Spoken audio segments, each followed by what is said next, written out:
চিরন্তিনী। পর্ব 01। ইদানিং আমার স্বামীর প্রতি আমার ছোট বোনের অশোভন চাহনিগুলো খুব চোখে বিঁধছে।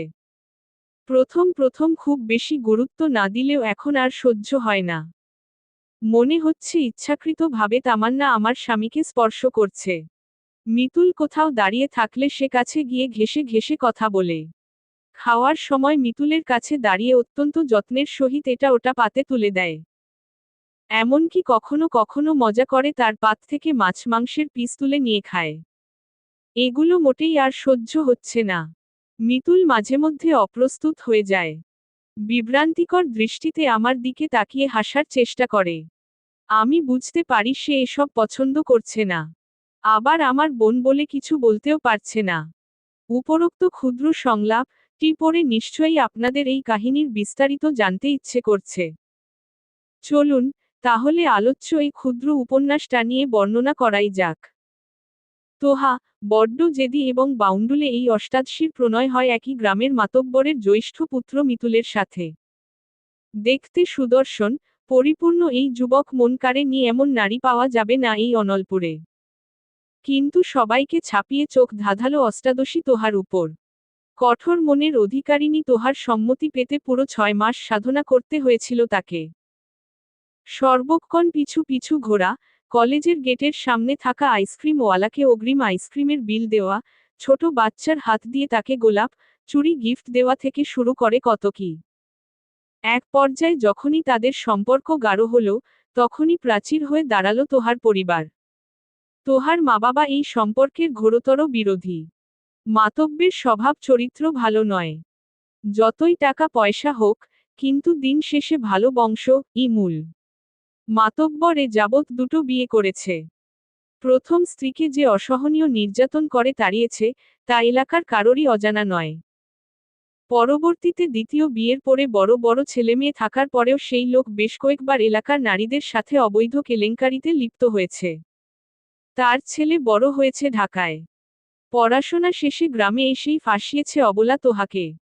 যতই দূরে থাকুক, কিন্তু দিন শেষে বাপের স্বভাব যে ছেলের মধ্যে নেই, তার কি প্রমাণ? আসলেই কি বংশের কোনো একজন পূর্বপুরুষ খারাপ হলে বাকিরাও খারাপ হয়, চরিত্রহীন হয়? গ্রাম অঞ্চলের মুরব্বীদের এই ভ্রান্ত ধারণাকে মোটেই প্রশ্রয় দেয়নি তোহা। বরং নিজের সিদ্ধান্তেই অটল ছিল। মেয়ের জেদি রূপের সাথে পেরে ওঠেনি তোহার মা বাবা। শেষে আশ্রয় নিলেন অন্য মাধ্যমের। ঘরবন্দি করে ফেললেন বড় মেয়ে তোহাকে। 3 দিনের মধ্যে ছেলে দেখলেন। বাধ্য করলেন পাত্রপক্ষের সামনে বসে অন্য ছেলের নামে আঙুলে আংটি পরতে। ভেবেছিলেন, এভাবেই বুঝি একসময় বিয়েটা হয়ে যাবে। আর স্বামীর ছোঁয়া পেলে পরবর্তীতে একটু একটু করে ভুলে যাবে প্রেমিক পুরুষকে। কিন্তু তা আর ঘটল কই?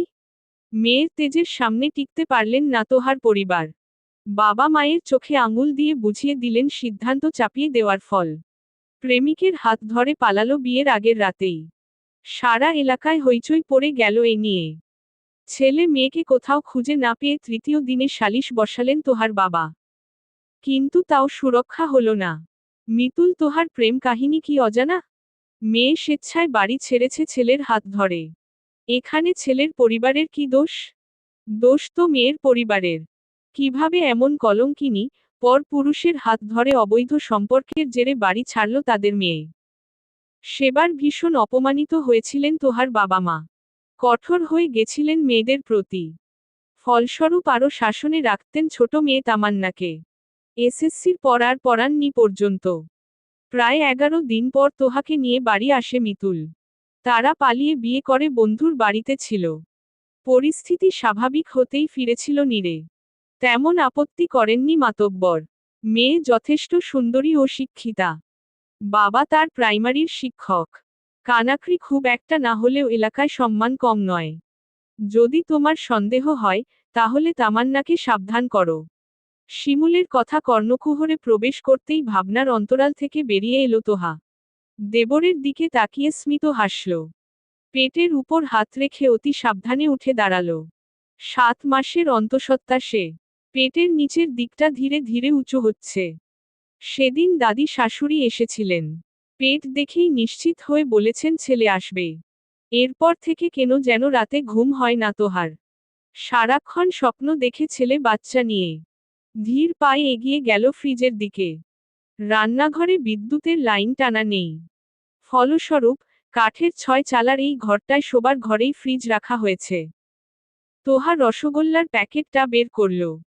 পুরো বক্সটাতে মাত্র 4টা রসগোল্লা অবশিষ্ট আছে। শিমুল বাড়ি ছিল না বিধায় সে বাদে বাকিদের সবাইকে দেওয়া হয়েছে। দেবরের সামনে বক্সটা দিয়ে ক্ষীণ স্বরে বলল, কাল রাতে তোমার ভাইয়া এনেছিল। আমি খেতে চেয়েছিলাম, তাই সবাইকে দিয়েছি। এটা তোমার। শিমুল একটু লজ্জা পেল। বয়সে তোহার থেকে 2 বছরের বড় হলেও এই বয়সকে মোটেই গুরুত্ব দেয় না তার ভাবি। সম্পর্কের জের ধরেই সর্বদা নাম ধরে ডেকে তুমি সম্বোধন করে। রসগোল্লার প্যাকেটটা হাতে নিয়ে এলোমেলো কণ্ঠে বলল, কি দরকার ছিল, ভাবি? তোমার জন্য এনেছে, সবাইকে কেন দিতে গেলে? বিনিময়ে মৃদু হাসল তোহা। এ বাড়িতে কোনো কিছু একা খাওয়ার জো নেই। মিতুলের সামনে এ নিয়ে কিছু না বললেই একাকী ঠিকই কথা শোনাতো শাশুড়ি ননদ। বলল, সবাই যখন ভাগ পেল, তুমি কেন বঞ্চিত হবে? খাও, আমি খেয়েছি। মিতুলের দুটো শুকনো শার্ট হাতে শোবার ঘরে ঢুকল তামান্না। ঢুকতে ঢুকতে বলল, আপু, শার্ট দুটো ধুয়ে দিয়েছিলাম। কোথায় রাখবো? তামান্নার হাতে স্বামীর শার্ট দেখতেই ফুঁসে উঠল তোহা। দ্রুত গতিতে কদম বাড়িয়ে ছিনিয়ে নিল। শাসিয়ে খ্যাপাটে স্বরে বলল, মা বাবা তোকে আমার যত্ন করার জন্য এখানে পাঠিয়েছেন। কিন্তু তুই তো দেখছি তোর দুলাভাইকে নিয়ে ব্যস্ত। বিনিময়ে সুন্দর করে হাসল তামান্না। বলল, এটা কি বলছো? দুলাভাইয়ের শার্ট তো তোমাকেই ধুতে হতো। তুমি অসুস্থ বলে আমি ধুয়ে দিচ্ছি। আলাদা করে আর কি বা করলাম? দুই বোনকে কথা বলতে দেখে শিমুল ঘর থেকে বেরিয়ে গেল। তোহা শূন্য ঘর পেয়ে খোলাখুলি কথা বলে উঠল।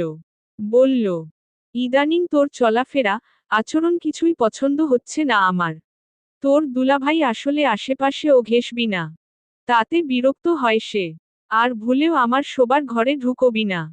কিছু প্রয়োজন হলে নিজেই ডেকে নেব। মনে থাকে যেন। মাথা নাড়িয়ে সাই জানালো তামান্না। বেরিয়ে গেল ঘর থেকে। তোহা চোখ বন্ধ করে নিজেকে শান্ত করল। যতই বাবা মা তাকে না মানুক, কিন্তু বাচ্চা হবে শুনেই ব্যস্ত হয়ে উঠেছে।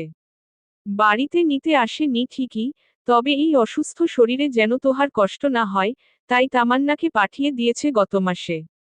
বাচ্চা না হওয়া পর্যন্ত বোনের দেখভাল সেই করবে। কিন্তু এর মধ্যেই নিজের বোন হয়ে বোনের সংসারের দিকে নজর দিয়েছে। উফফো, এসব নেতিবাচক বিষয় নিয়ে ভাবতে চায় না তোহা। হয়তো সেই গলিয়ে ফেলেছে সব। তামান্না নিশ্চয়ই মিতুলকে ভাই হিসেবে দেখে এই হাসি তামাশা, খুনসুটিতে মেতেছে। তোহা খাটে শান্ত হয়ে বসল। মিতুল নিশ্চয়ই এসব দুষ্টুমিতে বিরক্ত হয়েছে। কিছু বলতেও পারছে না। কিন্তু বাড়ি ফিরলে রাতে তাকে বোঝাতে হবে। বলতে হবে তামান্নার অবুঝ মনের কথা। হয়তো ভাই হিসেবেই এমন তামাশা করে সে। সত্যিই তো, তোহাদের কোনো ভাই নেই। সন্ধ্যা হতেই তলপেট ব্যথা করছে। ক্রমশ তা বিষ হয়ে অবশ হয়ে যাচ্ছে। মাত্র তো 7 মাস, কিন্তু ব্যথাও যে সওয়ার নয়। মিতুলকে কল দেওয়ার সাথে সাথেই উদ্ভ্রান্তের ন্যায় ছুটে এসেছে। বিশালাকা দোকানটা ভুলক্রমে তালা না দিয়েই বাড়ি এসেছে দেখে তোহার শ্বশুর রাগারাগি করেছেন। কিন্তু ছেলের তোত্তারা কথার সামনে টিকতে না পেরে নিজেই ছুটছেন দোকানে। শোবার ঘরে শুয়ে আছে তোহা। পেটে হাত দিয়ে চেষ্টা করছেন ব্যথা কমানোর। কিন্তু হচ্ছে না। তারিখ অনুযায়ী আজ একবার ডক্টর দেখানোর কথা। কিন্তু মানসিক যন্ত্রণায় এত সব বলেই বসেছে সে। পাশেই তামান্না বসে আছে গরম পানি হাতে। থেমে থেমে তা খাওয়ার চেষ্টা চালাচ্ছে তোহা। মিতুল দ্রুত পায়ে ঘরে ঢুকে তামান্নাকে সরতে বসল। তার জায়গায় বসে গালে হাত ছুঁয়ে আদুরে কণ্ঠে চিন্তার ছাপ ফেলে বলল, বেশি ব্যথা করছে? তোহা সহ্য করার চেষ্টা চালিয়ে চাপা কণ্ঠে বলল, হ্যাঁ, একটু। তোহার ভাষ্যমতে একটু মানেই অনেক। সে সহজে নিজের সমস্যার কথা খোলাখুলি বলতে চায় না। দ্রুত তাকে ধরে বাড়ির বাইরে বের করল। বাইকে বসানো এই মুহূর্তে সম্ভব নয়। পাশের বাসার এক সিএনজি চালককে ডেকে আনল শিমুল। আজিজ ড্রাইভার মাত্রই সন্ধ্যার নামাজ পড়তে এসেছিলেন। মোনাজাত শেষে ঘাড় ঘোরাতেই টেনে নিয়ে এসেছে শিমুল। তোহাকে খুবই সাবধানতার সাথে ভেতরে ওঠানো হলো। তামান্না যে বোনের সাথে যেতে চাইলেও বাদ সাধল মিতুল। বলল, কোনো দরকার নেই, চেক আপ করে তাড়াতাড়ি ফিরবো আমরা। এই কথার পরিপ্রেক্ষিতে কিছু বলার সাহস পেল না তামান্না। চুপচাপ গম্ভীর মুখে চলে গেল বাড়ির ভেতরে। সেবার তোহার পেটে ব্যথার যন্ত্রণা যেন মিতুলকে ছুঁয়েছিল প্রগাঢ়ভাবে। কতটাই না ছটফট করছিল। শেষে নিজের ব্যথা ভুলে স্বামীকে সামলাতে ব্যস্ত হয়ে পড়েছিল তোহা। ডেলিভারির দিন ঠিক কী অবস্থা হবে এটা ভেবেই হেসে কুটি কুটি হচ্ছিল সে আর শিমুল। পাশের বাড়ির মেয়ের বিয়ের অনুষ্ঠান। চারদিকে মানুষের হইচই, আলোয় ধাঁধানো সজ্জিত গেট দেখে আর ঘরে বসে থাকতে পারল না তোহা। 7.5 মাসের পেট নিয়ে শাশুড়িকে মিনতি করেই এগিয়ে গেল বর দেখতে। গেটে বরপক্ষকে আটকানো, গায়ে হলুদ, মেয়েকে নতুন বিয়ের সাজে সাজানো, এরপর বিয়ে, খাওয়া দাওয়া সব মিলিয়ে তখন প্রায় বিকেল। এখন আর এখানে থাকতে ইচ্ছে হচ্ছে না। বড্ড জনাকীর্ণ জায়গায় নিঃশ্বাস নিতে কষ্ট হচ্ছে তার। শাশুড়িকে বলতেই তিনি জানালেন এখন যেতে পারবেন না। প্রতিবেশীদের সাথে কতদিন পর একসাথে গল্প করার সুযোগ পেলেন। তোহাকে বললেন, আমার যেতে রাত হবে, তুমি যাও। আর আপত্তি করেনি তোহা। পাশাপাশি বাড়ি। খুব বেশি যে দূরত্ব তাও নয়।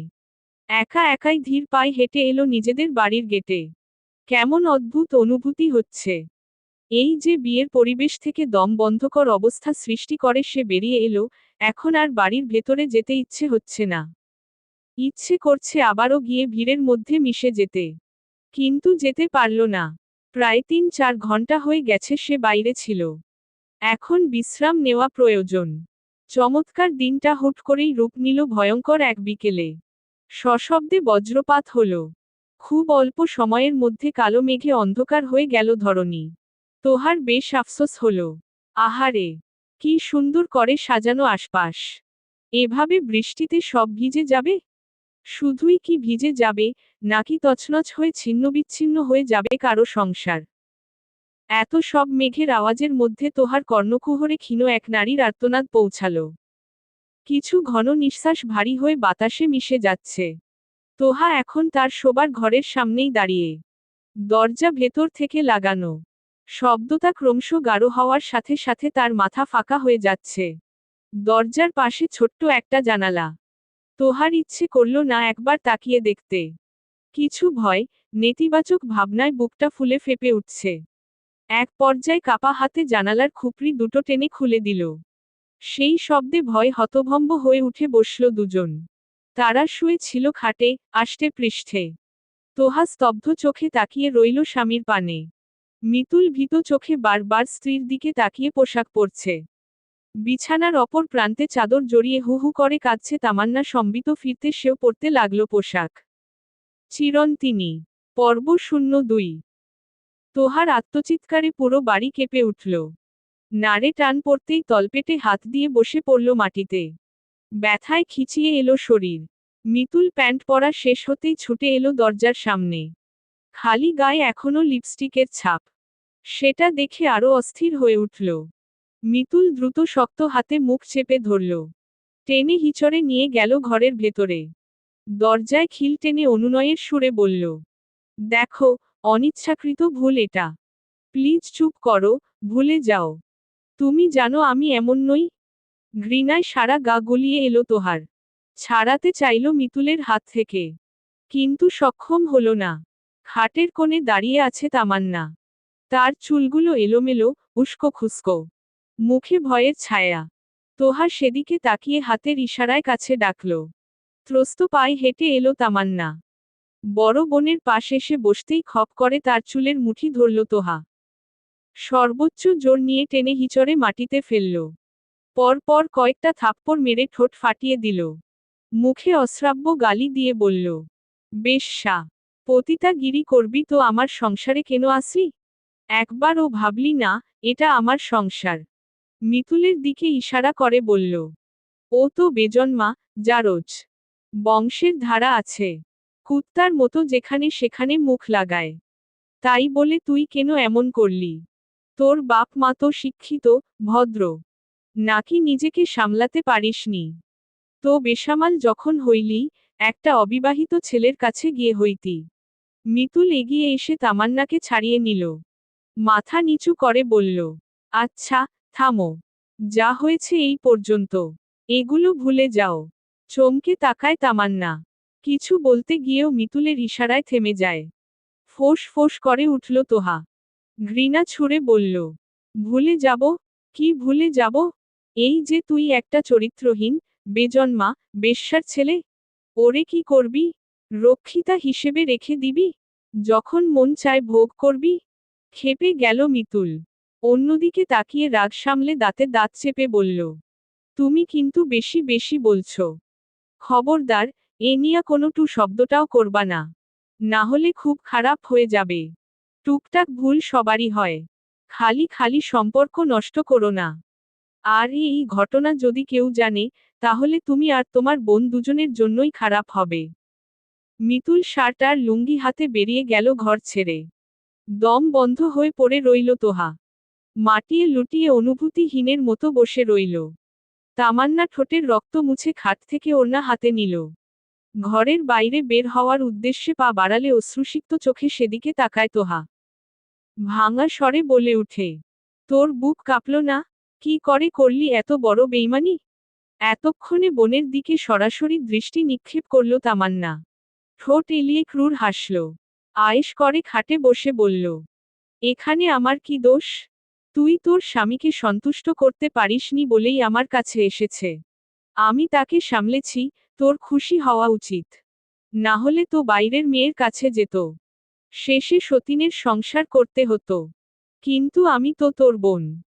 ভাবলেশীন ভাবে জঘন্য এ কথাগুলো বলে দিল তামান্না। পেট উগরে বমি আসছে তোহার। দুঃখে বুকের ভেতরটা চৌচির হয়ে যাচ্ছে। কিছু বলল না আর। তাকিয়ে রইল পাথরের মতো। একাকী ঘরটাতে লুটিয়ে পড়ল তোহা। তার এত শখের সংসার, শখের স্বামী, প্রশান্তিদায়ক ঘর সব নাপাক করে ফেলেছে। এলোমেলো বিছানার দিকে তাকাতেই কলিজাটা মোচড় দিয়ে উঠল। অন্তর ছিঁড়ে যাচ্ছে তার। মাথা কাজ করছে না। কি করবে সে? কাকে বলবে? আর কি ইবা বলবে? বললেও তাতে তার কি লাভ হবে? বাবা মায়ের কাছেও তো যাওয়ার মুখ নেই। তারা আগেই সাবধান করেছিল। কিন্তু তোহা শোনেনি, শুনলে আজ এমন হতো না। এই ঘরটাতে থাকতে আরো কষ্ট হচ্ছে। শ্বাস নেওয়া যাচ্ছে না, দমবন্ধ লাগছে। পেটের ব্যথা আজ হার মেনেছে অন্তর্দহনের কাছে। সে তলপেটে হাত দিয়ে উঠে দাঁড়ালো। ধীর পায়ে বেরিয়ে গেল ঘরের বাইরে। বারান্দার পিঁড়ির উপর বসে খুঁটির সাথে হেলান দিল। পুকুর থেকে গোসলের আওয়াজ আসছে। তোহা চোখ দুটো বন্ধ করে নিল। খানিকক্ষণ পর লুঙ্গি পরে উঠোনে প্রবেশ করল মিতুল। ভেজা গামছা এবং তোয়ালে মেলে দিল দড়িতে। তোহার দিকে এক পলক তাকিয়ে ঢুকে গেল ঘরের মধ্যে। দরজায় হেলান দিয়ে তার দিকে তাকিয়ে হাসছে তামান্না। সেদিকে চেয়ে মিতুল নিজেও হাসল। পিছু ঘুরে তোহাকে দেখে তামান্নার সাথে দূরত্ব ঘুচিয়ে নেয়। বলে, খেয়াল রেখো ওর দিকে। কাউকে কিছু জানালেই আমায় জানাবে। যা ব্যবস্থা করার, তা আমি করব। মাথা নাড়িয়ে সায় দিল সে। হেলতে দুলতে ঢুকে গেল মিতুনের ঘরে। উপরের চাদরটা কাঁধে নিয়ে বিছানা গুছিয়ে দিল। টিটকারি মেরে বলল, তোমার বউকে এখন আসতে বলো। গুছিয়ে দিয়েছি। চলে গেল তামান্না। তোহা শক্ত হয়ে বসে রইল। পেছনে না তাকালেও স্পষ্ট বোঝা যাচ্ছে তামান্না আবারও তার ঘরে ঢুকেছে। ঘড়ির কাঁটা 8টাকে ছুঁয়েছে। মিতুল বাড়িতে নেই, বাজারে গিয়েছে। তামান্না টিভি দেখতে ব্যস্ত। সারা বাড়ি কৃত্রিম আলোয় আলোকিত হলেও তোহার নিকট সবকিছু অমাবস্যার অন্ধকার। বিকাল থেকে একই স্থানে বসে আছে। একটু পর পর উঠোন, আমগাছ, তার ঘর সবকিছুতে চোখ বুলাচ্ছে আর ভাবছে, আদৌ কি সে সংসার করতে পারবে আর? মিতুলের মা মাত্রই উঠোনে প্রবেশ করেছে। হাতে মিষ্টির প্যাকেট এবং প্লেট। তোহাকে এই রাতের বেলা খোলা বারান্দায় দেখেই রেগে গেলেন। বললেন, কি অবস্থা? এই রাতে উঠোনে বসে আছো কেন? তোহা মলিন দৃষ্টিতে তাকায়। ক্ষীণ স্বরে বলে, এমনি। এখানে ভালো লাগছে। ধমক মারলেন তিনি। বললেন, ভালো লাগার ঠেলায় দিশা পাচ্ছ না? বিপদে পড়লেই বুঝবা। ওঠো, ঘরে যাও।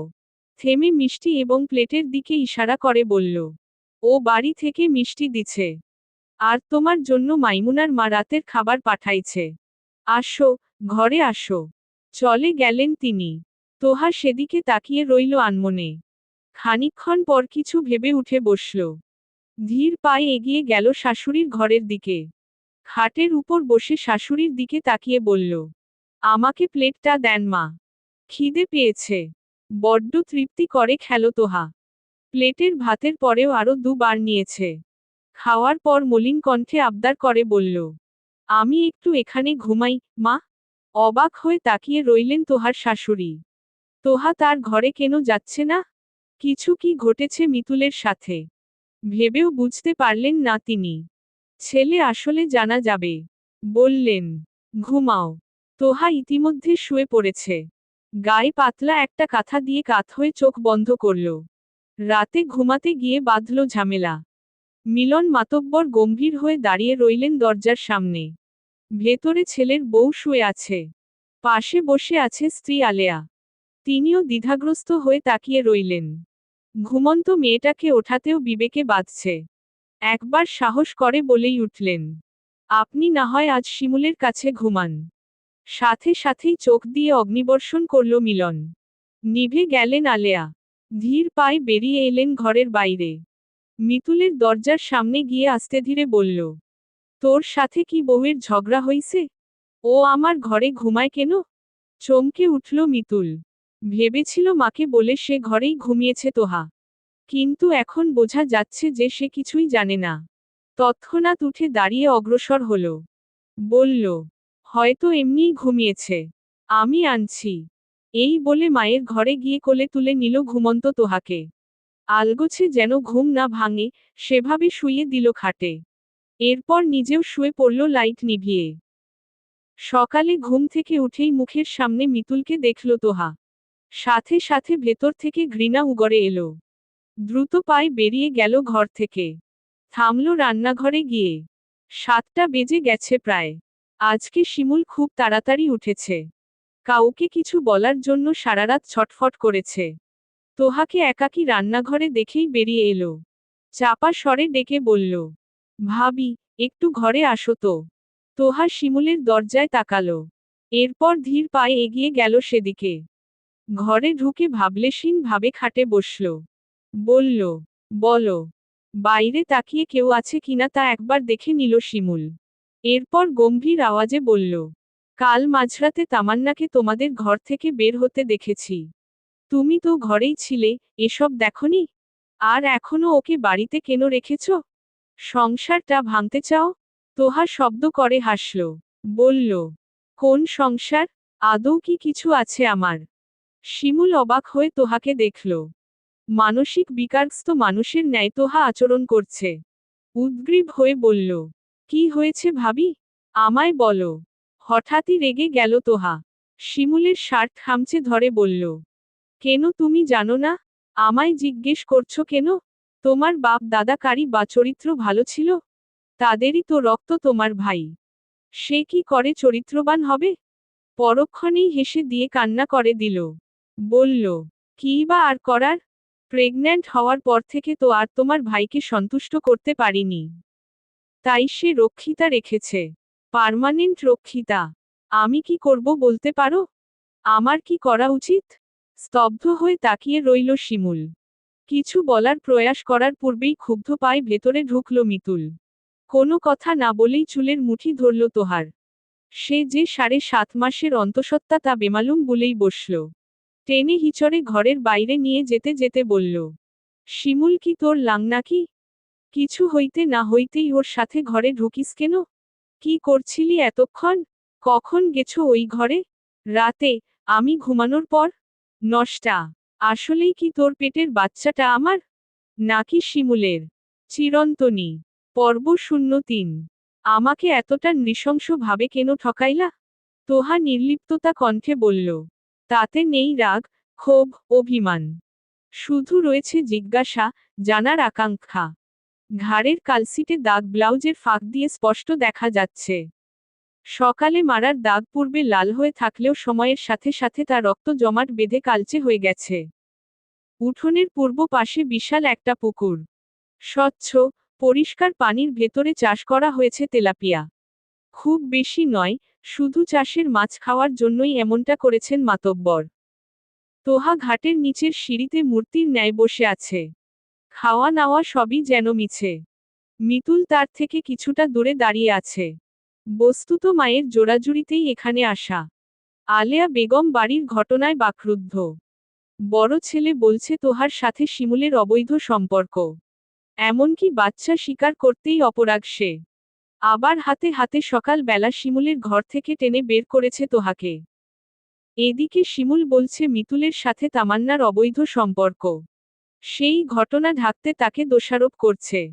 মধ্যখানে তোহা নিস্তব্ধ। মার খেয়ে অবচেতনের মতো পড়েছিল খুঁটিতে হেলান দিয়ে। শেষে রেগে মেগে বাড়ি থেকে বের হয়ে গেছে শিমুল। সেই কাল 8টার দিকে খেয়েছে মেয়েটা। 7 মাসের অন্তঃসত্ত্বা, অথচ আজ পুরো দিনটা না খেয়ে আছে। কিছু হয়ে গেলে দোষ তাদেরই হবে। এজন্যই বড় ছেলেকে পাঠিয়েছেন তোহাকে নিয়ে। মিতুল চোরাচোখে অন্যদিকে তাকায়। উত্তর না দিয়ে দাঁড়িয়ে থাকে ওভাবেই। তোহা শান্ত, কোমল, স্নিগ্ধ দৃষ্টিতে তাকালো তার দিকে।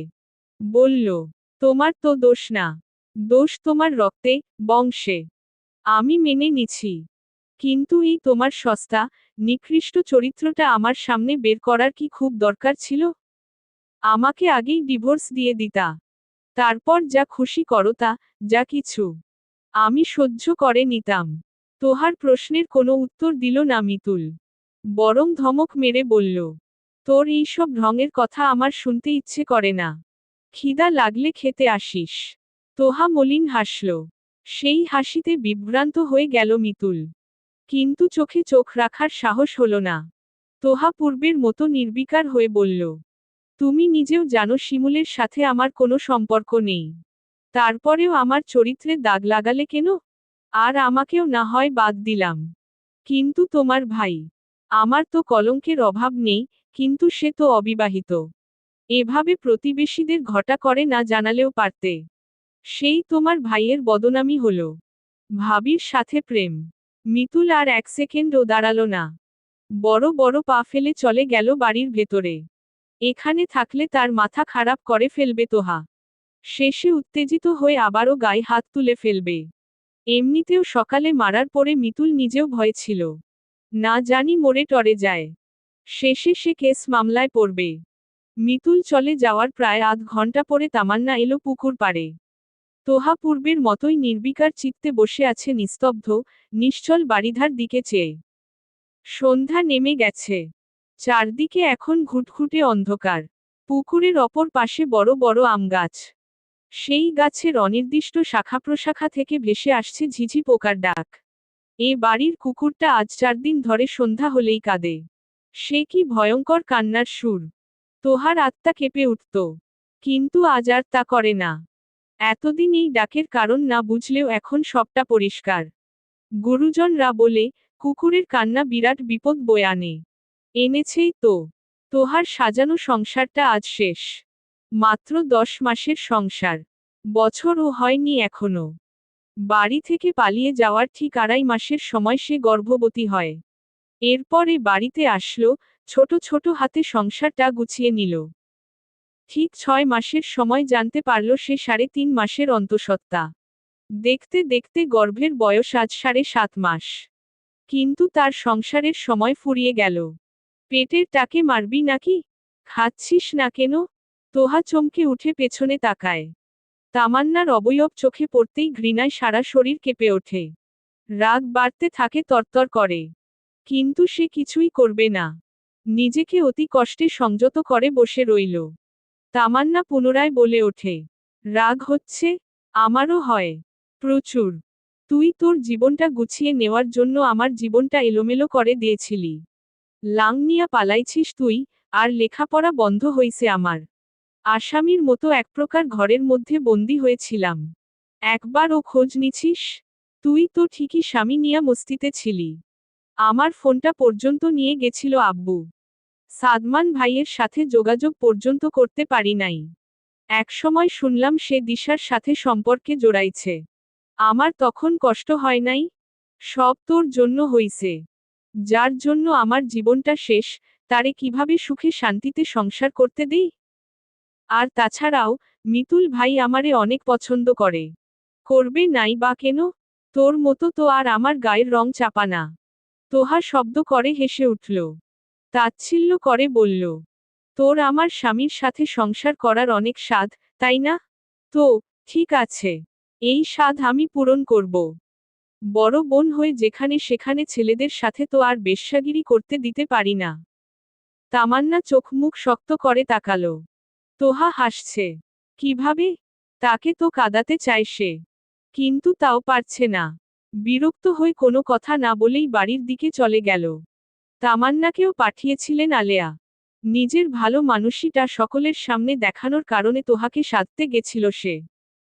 কিন্তু ব্যর্থ হয়ে ফিরে আসলো। এরপর আরও ঘণ্টা খানেক পর তোহার শাশুড়ি আলেয়া বেগম গেলেন। অতি আশ্চর্যের ব্যাপার, তিনি যেতেই উঠে এলেন তোহা। শাশুড়ির ঘরে বসে পেট ভরে ভাত খেল। এরপর শক্ত কণ্ঠে বলল, আমি আজকের রাতটা আপনার কাছেই ঘুমাবো। আব্বাকে বলবেন বারান্দায় শুতে। এরপর 9টার মধ্যেই ঘুমিয়ে পড়ল সে। আলেয়ার রীতিনীতি বোঝা গেল না। সে আদৌ রেগে আছে নাকি কষ্ট পাচ্ছে এসবও প্রকাশ করছেন না। শুধু অপেক্ষায় আছেন তোহার মা বাবার জন্য। তাদেরকে খবর দেওয়া হয়েছে। কাল আসবেন বলেছেন। এদিকে আশেপাশের 2-4 জন প্রতিবেশী সকালে চেঁচামেচির কারণে এসেছিলেন উঠোনে। পুরো ঘটনা জানেন তারা। কিন্তু এখন আর সেই 2-4 জন পর্যন্ত সীমাবদ্ধ থাকেনি। পুরো এলাকা ছাপিয়েছে। বাজারে, হাটে বসে সবাই মজা উড়াচ্ছেন এই বলে যে মাতব্বরের ছেলে বউয়ের চরিত্র বলে কথা। শালি দুলাভাই, দেবর ভাবির মধ্যে অবৈধ সম্পর্ক থাকাটা অস্বাভাবিক না। এদিকে সামনাসামনি এসে সম্মানের সাথে বলছেন, এগুলো মেনে নেওয়া যায় না। এর বিচার করতেই হবে। আপনার বাড়িতে ঘটেছে বলে সব ধামাচাপা দেওয়া যাবে না। শেষে সিদ্ধান্ত নেওয়া হয়েছে। আগামীকাল তোহার বাবা মা এলে এ বাড়ির উঠোনে 4-5 জন গণ্যমান্য মানুষের সামনে সালিশ বসবে। সকালে ঠিক 9টায় ঘুম ভাঙল তোহার। আঘাতের যন্ত্রণায় গায়ে জ্বর উঠেছে প্রবলভাবে। সারামুখ লাল হয়ে গেছে তার প্রভাবে। মাঝরাতে ছেলে বউয়ের গায়ের কাঁপুনিতে ভয় পেয়ে গেছিলেন আলেয়া। কয়েকবার জলপট্টি দিয়ে, গায়ে মোটা কাঁথা দিয়ে তারপর একটু ঘুমিয়েছেন। বাড়িতে এ যাবৎ কয়েকবার লোক এসেছেন। সালিশের সময় ছিল সকাল 8টা। কিন্তু তোহার ঘুমের কারণে তারা বিরক্ত হয়েছেন। সময় পরিবর্তন করে শেষে 10টায় দেওয়া হয়েছে। শরীরটা জ্বরে কাঁপছে। সারা গা বিষ হয়ে আছে যন্ত্রণায়। পেটের মধ্যটা যেন পাথর হয়ে গেছে। কাল লাথি মেরেছিল মিতুল। চোখ খুলে মাকে সামনে দেখেই থমকে গেল তোহা। কবিতা বেগম স্তব্ধ চোখে তাকিয়ে আছেন মেয়ের দিকে। সে দৃষ্টিতে রাগ, ঘৃণা, মায়া মমতা, অভিমান সকল কিছুর মিশ্রিত রূপ। এসেছেন সেই 7টার সময়ে। তোহার বাবা আসেননি। রাগে, দুঃখে নিজেকে ঘরবন্দি করে ফেলেছেন। এত লজ্জা কি করে সইবেন তিনি?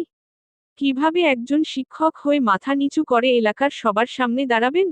লোকে তো থু থু দেবে। কিন্তু কবিতা তা পারেনি।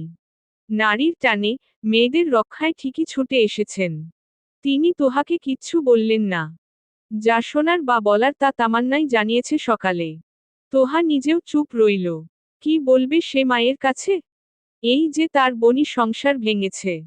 সব কিছু ভাগ্যের হাতে ছেড়ে দিয়ে নিস্তব্ধ মূর্তির ন্যায় বসে রইলেন ঘরের কোণে। বেলা প্রায় 10টা।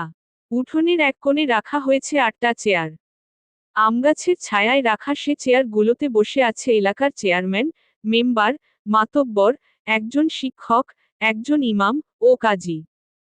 সাথে মিতুল নিজেও দাম্ভিকতার সাথে পায়ের উপর পা তুলে বসে আছে।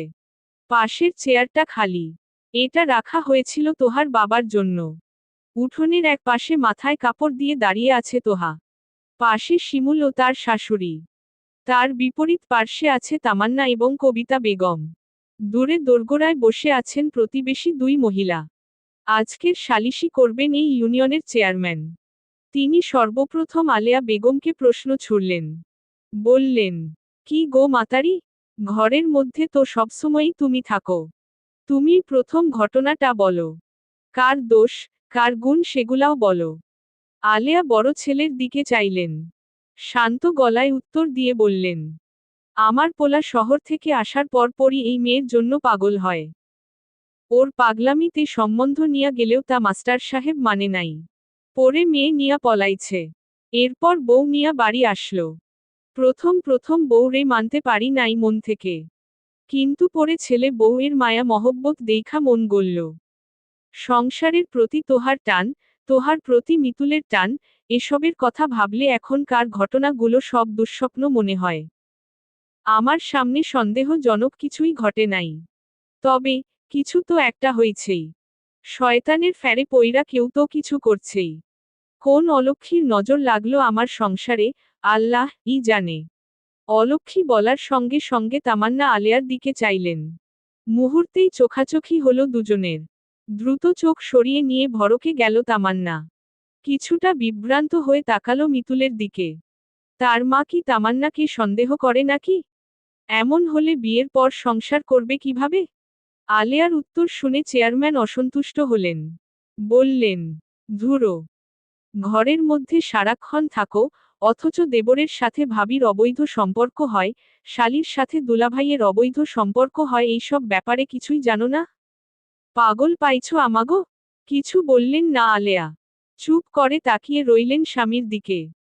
চেয়ারম্যানের ব্যবহার ভালো লাগছে না। কিভাবে এই ব্যবহার করতে পারেন তার সাথে?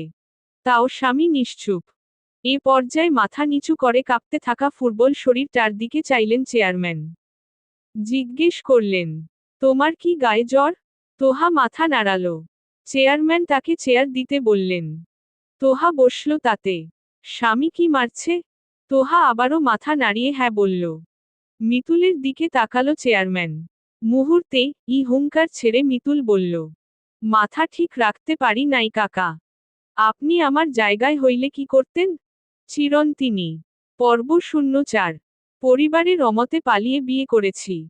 বাবা মা কে পুরো এলাকার সামনে অপদস্থ করেছি। তার সাজা এখন ভোগ করছি।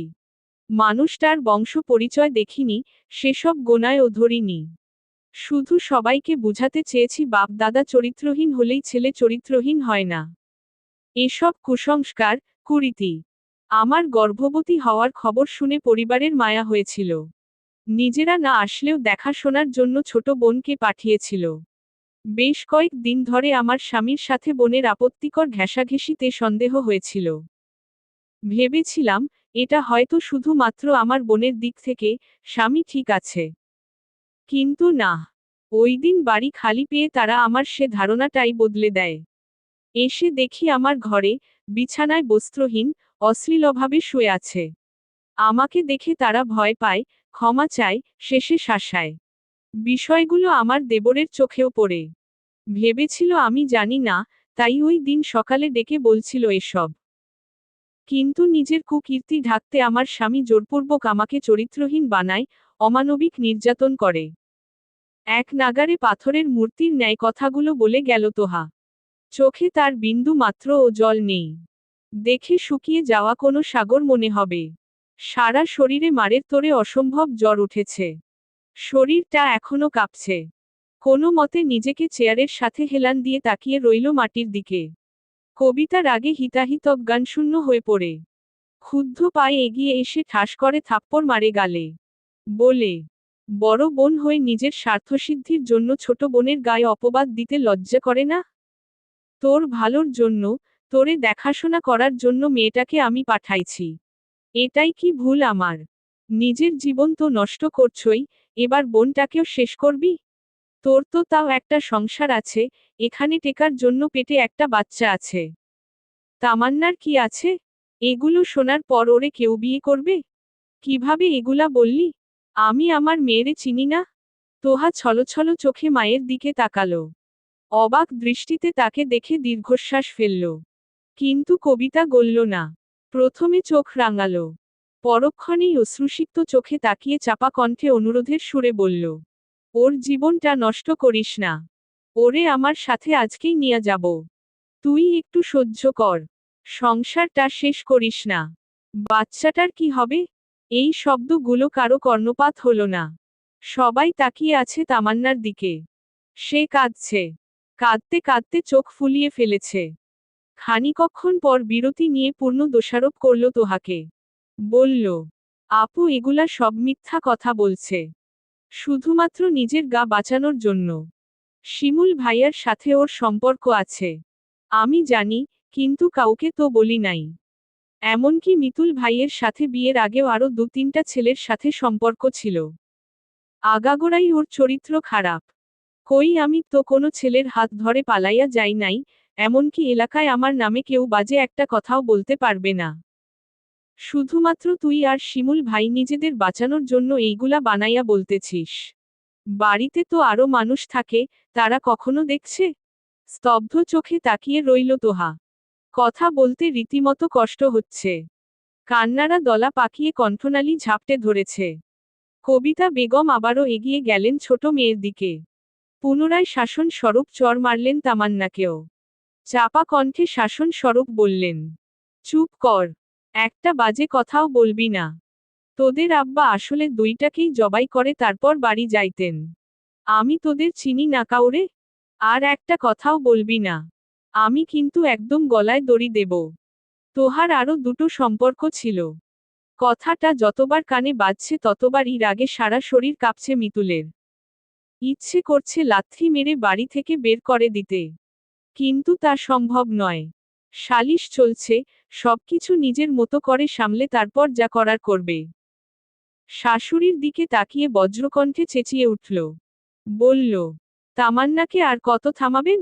আপনার মেয়ের চরিত্র তো ধীরে ধীরে সামনে আসবে। আর কত চাপাবেন? আরেকজনের বাচ্চা আমার নামে বড় করতে চেয়েছে, ওকে আমি আর 1 মিনিটও ঘরে রাখব না। নিজের নষ্টামি ঢাকার জন্য আমার নামে বদনাম রটাইছে। কোনো প্রমাণ আছে এসবের? কিন্তু আমার আছে। আমি ওরে শিমুলের ঘরে হাতে নাতে ধরছি। সারা রাত ওই ঘরেই ছিল। আমি ঘুমানোর পর যেত, আবার ঘুম ভাঙার আগে আগে চলে আসতো। কিন্তু ভাগ্য ভালো, ওই দিন ধরে ফেলছি।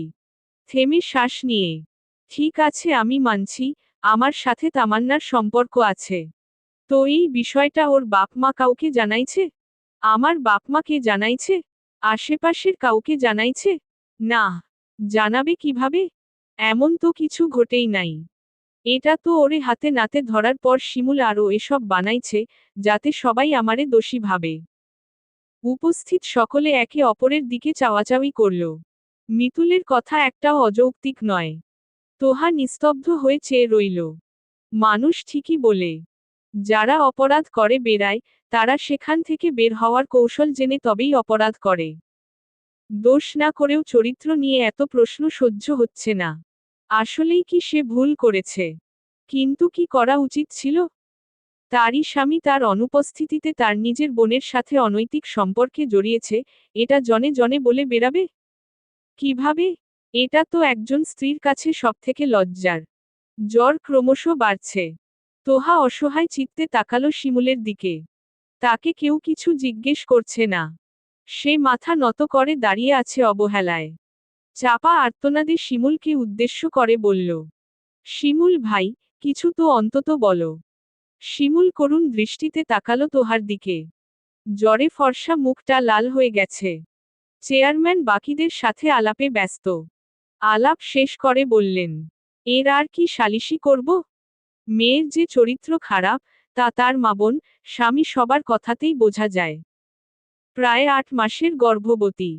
বাচ্চা স্বামীরও হইতে পারে, আবার দেওরেরও হইতে পারে। এ ব্যাপারে আমরা তো আর নিশ্চিত হইতে পারি না। এসব ডাক্তারি কাজ, বাচ্চা হওয়ার পর বুঝতে পারব। ইমাম সাহেব, কিছু বলেন। ইমাম নড়েচড়ে বসলেন। শান্ত গলায় বললেন, গর্ভবতী অবস্থায় তালাক হয় না।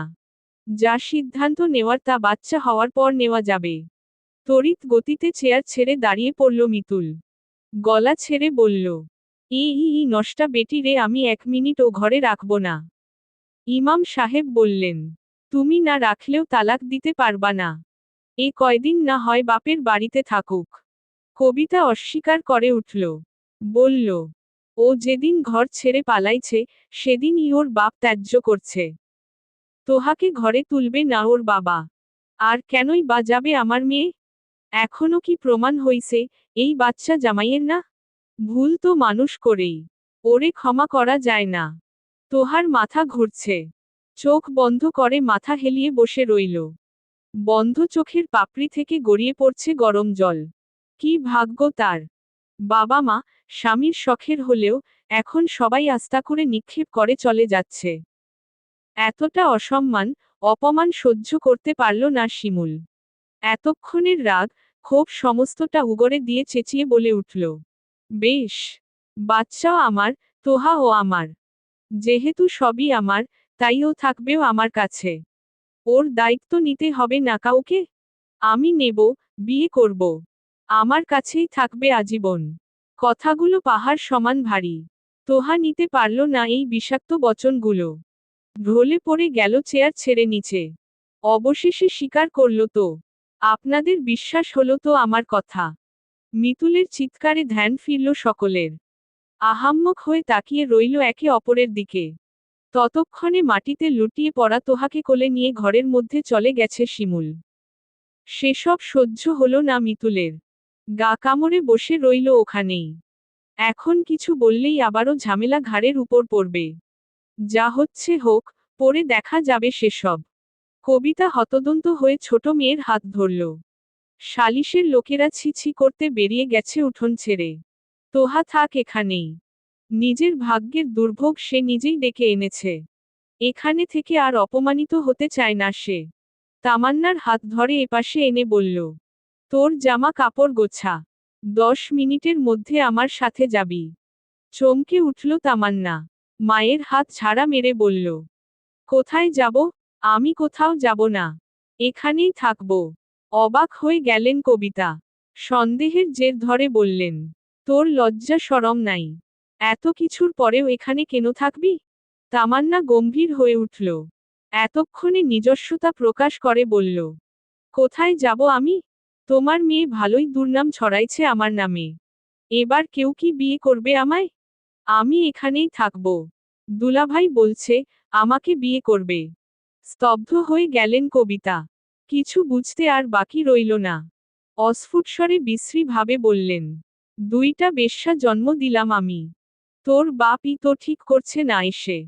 আমি কেন এলাম? সবাই যে এখনো জুতা ছুঁড়ে মারে নাই আমার কপালে, এই তো অনেক। চিরন্তিনী। শেষ পর্ব। আমাদের মধ্যে কি কখনো বাজে, অশ্লীল, আপত্তিকর কোনো সম্পর্ক ছিল? তোহার শীতল কণ্ঠের প্রশ্নে চমকে উঠল শিমুল। খাটের পাশে বসেছিল এতক্ষণ। জ্ঞানহীন তোহাকে সুস্থ করার প্রয়াসে জলপট্টি এনেছিল। তার শরীরে অস্বাভাবিক মাত্রায় জ্বর। এই অবস্থায় এতটা জ্বর হলে বাচ্চার ক্ষতি হওয়ার সম্ভাবনা রয়েছে। কিন্তু আকস্মিক এই প্রশ্নে সে ভীত হয়। তোহার দিকে তাকিয়ে মলিন কণ্ঠে শুধায়, এসব কি বলছো তুমি? আমার গর্ভের বাচ্চা যদি তোমার নাই হয়, তাহলে স্বীকার করেছ কেন? তুমি দেখেছিলে না, ওরা কিভাবে অপমান করছিল? বারবার দোষ দিচ্ছিল তোমায় আমায়। তোহা মলিন হাসল। শিমুল তাকে এনে নিজের বিছানায় শুয়েছে। এটা দেখতে ঘৃণা আরও বাড়ল। কম্পনরত শরীর নিয়ে এলোমেলো ভঙ্গিতে পা ফেলল মাটিতে। তাচ্ছিল্য করে বলল, শুধু দোষী দিচ্ছিল। কিন্তু তুমি তো পুরোটা স্বীকারই করে নিলে। আমায় অপমান করলে, আমাকে চরিত্রহীন প্রমাণ করলে পুরো গ্রামের মানুষের সামনে। আদৌ কি তুমি এটাই চেয়েছিলে? যাতে সকলের অপমানে আমি কোণঠাসা হয়ে তোমার কাছে ফিরি? শিমুল অবাক নয়নে তোহাকে দেখল। বলল, আমি তোমার ক্ষতি চাইব? তোহা হাসল। সরাসরি দৃষ্টি নিক্ষেপ করল শিমুলের উপর। বলল, চাইতেও পারো। আজকাল পুরাতন প্রেম হয়তো জেগে উঠেছে। তাই আমার দুর্ভোগের সময় আমাকেই শেষ করে দিলে। কি ভেবেছ, এই বদনাম রটিয়ে আমাকে তুমি পাবে? জীবনেও না। আসলেই আমি বোকা। এত এত নিকৃষ্ট মানুষকে আপন করেছি যে জীবনে আর কোনো ভুল করা বাদ নেই। শিমুলের চোখ জ্বলছে, ক্ষোভ বাড়ছে। পুরনো স্মৃতিগুলো আবার মাথাচাড়া দিয়ে উঠেছে। নিজেকে এতটা তুচ্ছ মনে হয়নি কখনো। আসলেই কি সে এতটা তুচ্ছতাচ্ছিল্যতার যজ্ঞ? পুরনো প্রেম, যেটা কখনো ভুলিনি, সেটা নতুন করে জেগে ওঠার কি আছে? আমাকে তোমার স্বার্থপর মনে হয়। কিন্তু একবার বলো তো, কোন স্বার্থটা আমি পেয়েছি? তুমি কি হয়েছ আমার? বছরের পর পর পাগলের মতো তোমার পিছু ঘুরলাম, অথচ শেষে গিয়ে প্রেমে পড়লে আমার বড় ভাইয়ের। তাকে বিয়ে করে আমার কাছে এসে থাকছ। কিন্তু কখনো এসব নিয়ে কিছু বলেছি আমি? সবার সামনে স্বাভাবিক থেকেছি, যন্ত্রণায় একা একা ছটফট করেছি। থেমে শান্ত কণ্ঠে বলল, আমি চাইলেই ভাইয়ার কাছে তোমায় নিয়ে অনেক কিছু বলতে পারতাম। আমার সাথে তোমার দীর্ঘদিনের সম্পর্ক ছিল, আমরা প্রেম করতাম, এসব মিথ্যে বলে নিমিষেই ভাইয়ার মন বিষিয়ে তুলতে পারতাম। তোমাকে নিজের করতে পারতাম। কিন্তু করিনি। কারণ আমি স্বার্থপর না। কিন্তু এখন বলেছি। সকলের সামনে মিথ্যে বলেছি। কারণ আমি ছাড়া তোমার গতি নেই। বাঁচতে পারবে না। অন্তত তোমার এই চরিত্রহীন স্বামীর তুলনায় আমি যোগ্য। তাই তুমি আমার কাছেই থাকবে। এটাই ফাইনাল। না হলে। তোহা শান্ত দৃষ্টিতে তাকালো। বলল, না হলে কি? তোমাকে পাওয়ার জন্য যদি আকাশসম মিথ্যে বলতে হয়, তাও আমি বলবো।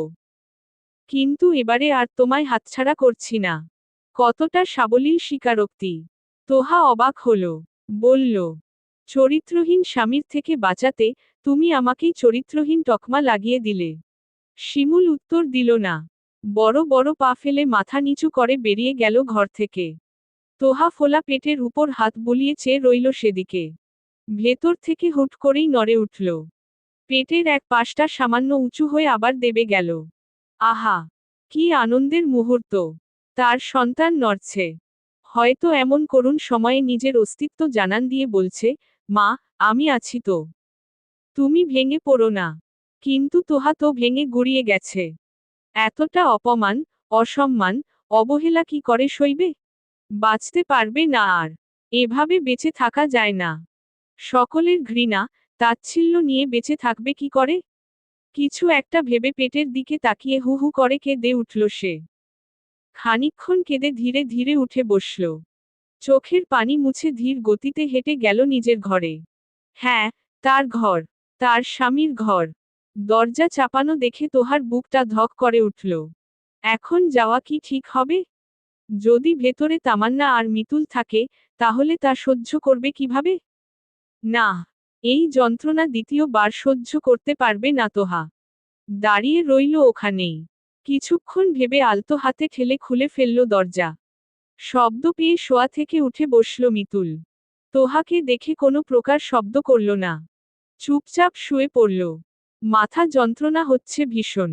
ঘটনাগুলো কুরে কুরে যাচ্ছে। সালিসের পর থেকে কেন যেন কিছুই ভালো লাগছে না। যা হচ্ছে সব ভুল হচ্ছে। এসব অদ্ভুত অনুভূতি শরীরটাকে ঘন্টার মধ্যে নিস্তেজ করে দিয়েছে। মিতুল খালি গায়ে শুয়ে আছে বিছানায়। ঘরে কোনো আলো নেই। শুধুমাত্র একটা জানালা খোলা। সেখান থেকেই চিরচির করে আলো ঢুকছে। তোহা এগিয়ে গেল বিছানার দিকে। থমথমে মূর্তির ন্যায় মুখখানি তার। তাতে নেই কোনো ভালো লাগা বা খারাপ লাগার ছোঁয়া। যেন কোনো অনুভূতিই নেই। নীরব, নিস্তেজ ভঙ্গিতে খাটে বসল। মিতুলের পাশে শুয়ে কাত হয়ে তার দিকে ফিরল। পূর্বের ন্যায় পেছনে থেকে আলতো হাতে জড়িয়ে ধরল। থমকে গেল মিতুল। কেঁপে উঠল তার হৃৎপিণ্ড। শক্ত হয়ে শুয়ে রইল অন্যদিকে ফিরে। একটা সুন্দর সংসারের স্বাদ যার থাকে, তার কপালেই সংসার জোটে না। এই কথার প্রেক্ষিতে মিতুল নীরব রইল। তার নীরবতা পেয়ে তোহা বলে উঠল, আমার কথা ভেবে তোমার হাসি পায় না? কতটা বোকা আমি। নিজের বোন ঠকালো, যার হাতে মরার ভয় না করে পালিয়েছি সেই স্বামী ঠকালো। যাকে বড় ভাইয়ের মতো মনে করতাম সেই দেবরও ঠকালো। যাকে আমি স্বচ্ছ হৃদয় ভাই ভাবতাম, তার মনে আমার জন্য লালসা ছিল, কতটা বিশ্রী ব্যাপার। গ্রামের মহিলারা না জানি কবে আমার চুলের মুঠি ধরে টেনে বাইরে বের করে। মুখের উপর থু থু মারে। চোখ বন্ধ করে নিল মিতুল। ঘুরে তাকালো তোহার দিকে। জড়িয়ে ধরল দু হাতে। সান্নিধ্যে স্বামীর বুকে মাথা রাখল তোহা। হু হু করে কেঁদে উঠল। বলল, তুমি কি আমায় কখনোই ভালোবাসনি? কিভাবে পারলে এত লোকের সামনে চরিত্রহীন বলতে? নিজের সন্তানকে পর্যন্ত অস্বীকার করেছ। কি করে? মিতুল আরো আষ্টেপৃষ্ঠে জড়িয়ে ধরল তোহাকে। গমগমে স্বরে বলল, ঘটনা এতদূরে তো তুমিই ঘটিয়েছ। বলেছিলাম ভুল করেছি, ক্ষমাও চেয়েছি। একটু সহ্য করে নিলে কি এমন হতো? তোহা মলিন হাসল। বলল, হ্যাঁ, আমারই তো ভুল। স্ত্রীকে জড়িয়ে শুয়ে থাকতে থাকতে এক পর্যায়ে ঘুমিয়ে পড়ল মিতুল। কিন্তু তোহা ঘুমায়নি। সে তাকিয়ে আছে স্বামীর মুখপানে। সারাদিন না খেয়ে আছে বাড়ির সবাই। আকস্মিক এমন ঝড়ে এলোমেলো হয়ে গেছে বাড়ির নিয়ম। স্তব্ধ হয়ে গেছে আলেয়া। হয়তো রান্নাও বসায়নি এখনো। দুপুর গড়িয়ে বিকেলে পড়েছে। তোহা ধীর পায়ে মিতুলকে রেখে বেরিয়ে এলো বাইরে। রান্নাঘরে পিঁড়িতে বসে আলু কাটছে আলেয়া। চোখে তার অশ্রু। সব সময়ে কঠোর চিত্তে থাকা শাশুড়ি আজ তার জন্যেই কাঁদছেন। ছেলে বউয়ের মধ্যে কার পক্ষ নিবেন, এই ভেবে ক্লান্ত প্রায়। তোহা রান্নাঘরে ঢুকল। আলেয়া তাকালেই সে হেসে ফেলে। চেয়ার টেনে বসে শান্ত কণ্ঠে বলল, রান্না এখনো বসাননি মা? এদিকে বাড়ির সবাই না খেয়ে। আলেয়া ক্ষুব্ধ চোখে তাকালেন। ঝাড়ি মেরে বললেন, কে খেলো না এসব ভেবে তোমার কি? সংসার তো হারিয়েছই। সে না হয় হারালাম। তাই বলে আপনারা না খেয়ে থাকবেন? উত্তর দিল না আলেয়া।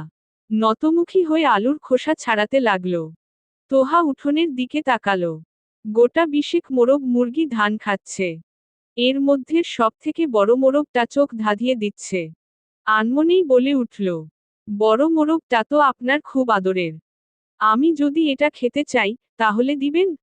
খেতে ইচ্ছে করছে হুট করেই। আলেয়া অবাক নেত্রে তাকালো। খানিকক্ষণ ভেবে বলল, ইচ্ছা করলে খাও। চোখ দুটো চকচক করে উঠল তোহার। বলল, তাহলে ধরে দিন। আলেয়া উঠে দাঁড়ালেন। এপাশে চাল ছিটিয়ে দিয়ে 2 মিনিটের মধ্যে ধরে ফেললেন মোরগটা।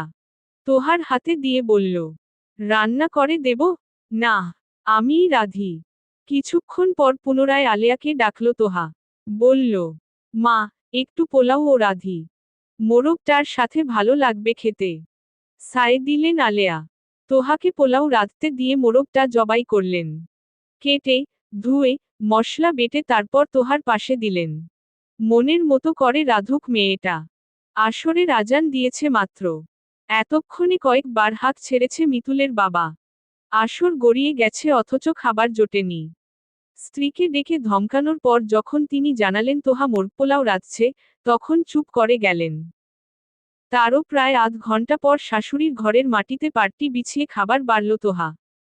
আলেয়াকে বলল, চলুন মা, কদিনই বা আছি। আজ না হয় একসাথেই খাই। আলেয়া অবাক হলেন।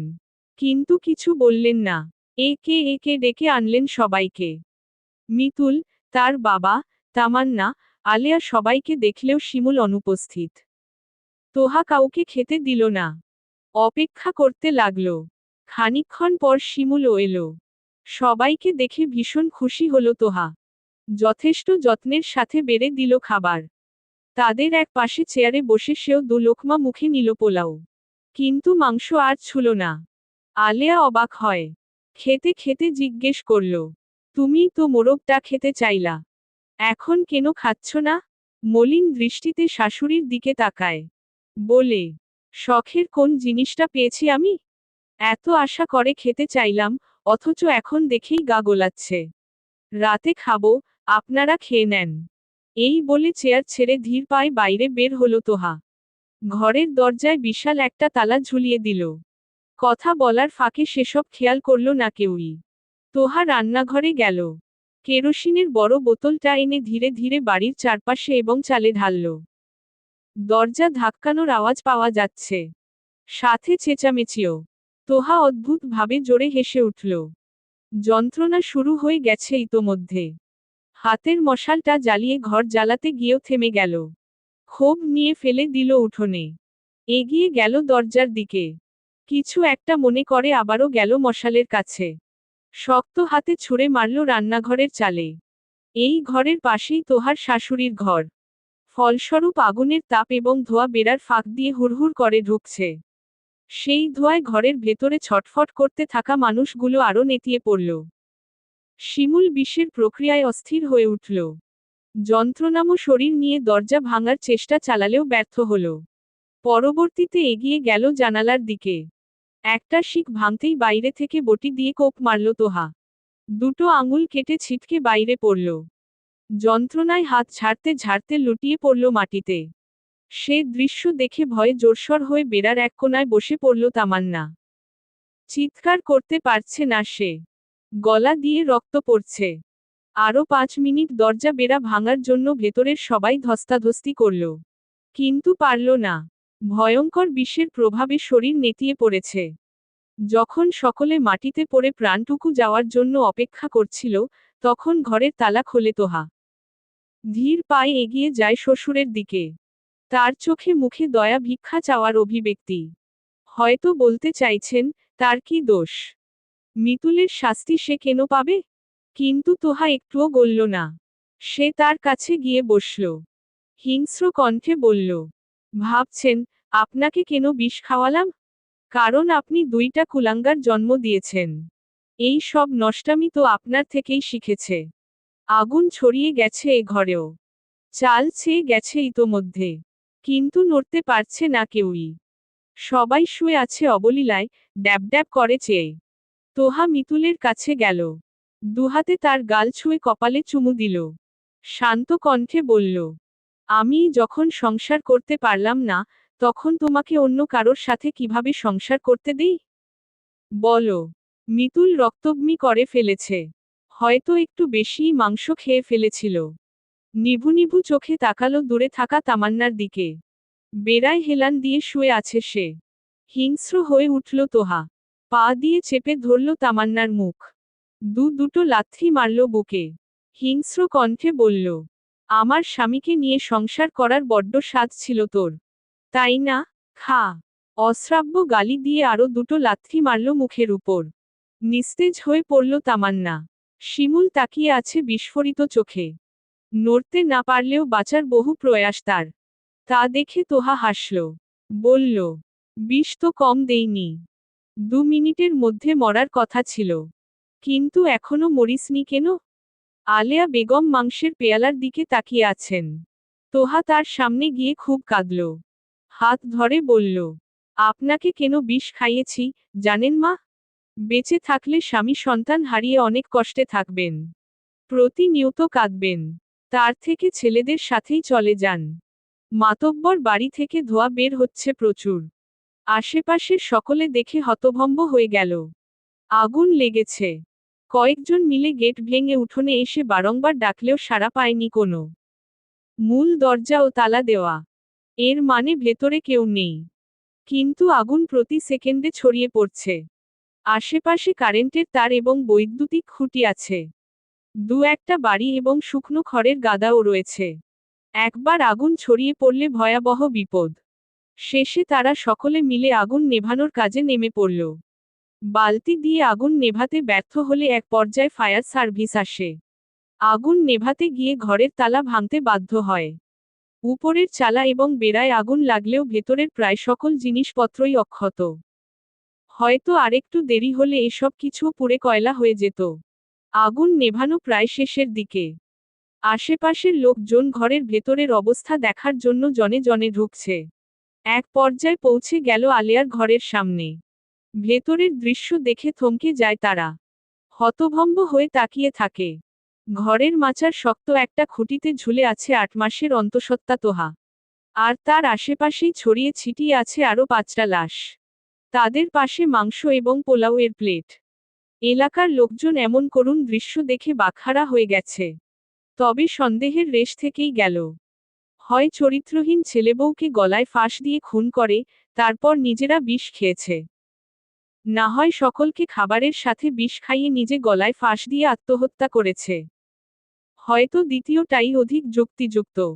সমাপ্ত।